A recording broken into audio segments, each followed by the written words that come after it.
Good morning everybody, and welcome to our brand new Drovers Tavern, which is situated on top of the hill adjacent to Pottery Old Hall. I'm Seb Littlewood, and let's go and take a little look inside. Here we are inside the Drovers Tavern. The Drovers Tavern, I think, was inspired by the story of the Drovers that were a very important part of the agricultural and the rural story of the northeast at the time.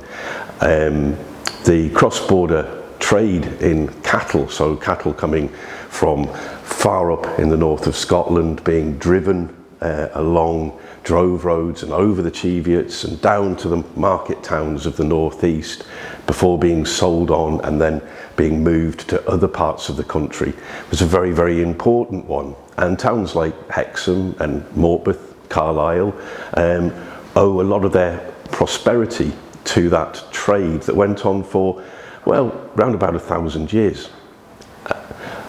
On their travels, of course, being a drover, you needed somewhere to stop and rest, and so did the animals and stock that you were driving. So along these routes and these networks, you got these sort of inns, taverns, places where you could have a bite to eat, and where your cattle then might be able to graze, your cattle and your sheep might be able to graze the fields that were surrounding the area. So really, that's the inspiration behind the Drovers Tavern here at Beamish. So the tavern sits adjacent to Pottery Old Hall, and like Pottery Old Hall, the buildings have always been here, but for many years have been unused. So over the last few years, the museum drew up plans to repurpose them and turn them into something that can be enjoyed by our visitors. One of the things we've never had up here really is somewhere for people to get a bite to eat and perhaps something to drink, and it can be quite a little walk up that hill. Here's some of my favourite objects in the tavern that we've managed to pull from our collections to put on display. The first is our dog spit here, or dog wheel. This was used to turn the spits to cook the meat and cook the food over the fire. It's like a giant hamster wheel.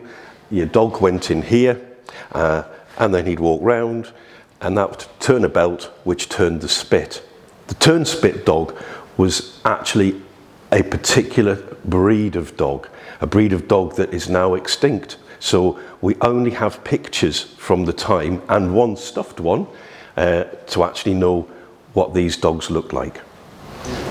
My next favourite object is the fireplace, or perhaps not the fireplace, but the actual fire basket that's in the fireplace.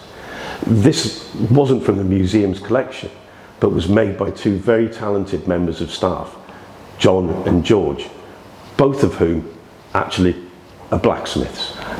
And on the topic of our blacksmiths, they also made these absolutely fantastic chandeliers, which really add to the atmosphere of the tavern. My next favourite object is this meat hanger. So the meat hanger would have been attached to the ceiling, and from it, your game or your meat would have then been suspended from it to tenderise before you ate it.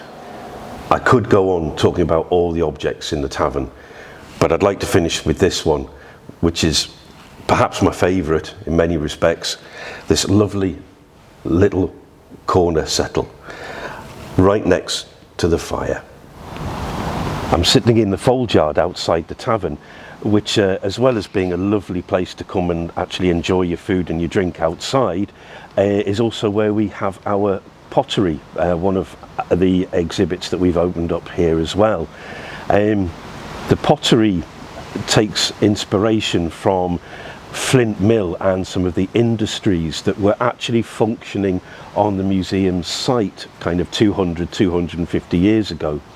The pottery industry was very important to the northeast, and those remnants can be seen in places in Newcastle, Corbridge, Sunderland, and other places even to this day.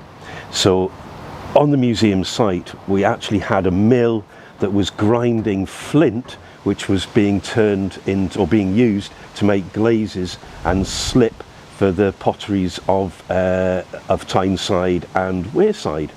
So that's where our Georgian pottery takes its inspiration from. So you can come up here, enjoy your food, and also watch pots being thrown by our very talented team. And while you're up here visiting Pockley Old Hall, the tavern and the pottery, I highly recommend that you stop just for a couple of minutes and take in the views from the hilltop, which in my opinion are the best views of the landscape anywhere in the museum. Once you actually do come and visit the tavern, you can choose from a nice selection of drinks, but also a menu that has been inspired by the ingredients, the tastes and the flavours that you perhaps would have encountered 200 years ago or so. Now, that doesn't mean we're going to serve you a bowl of sheep's head broth, but what it does mean is that the food team, the very talented food team, have done a lot of research into what you might have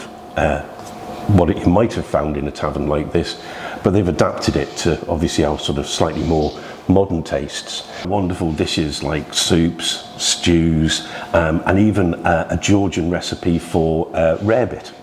So if you do come to the tavern, I heartily recommend the hotchpotch. So traditionally, the hotchpotch was a stew that, like many stews of the period, was made using whatever you had left and whatever you had left available. Nothing went to waste at this time. Our hotchpotch is a wonderful lamb and vegetable stew, and I do recommend that you try it. It wouldn't be a tavern unless you can get a drink. The museum's worked very closely with Firebrick Brewery to produce our very own Georgian flavoured ale. So using the hops and the recipes that we've managed to find from the period, the breweries produced us this exclusive beer. So I hope you've enjoyed your tour. I hope you make it up here, and look forward to seeing you maybe for a bit of food and maybe even a pint. Cheers.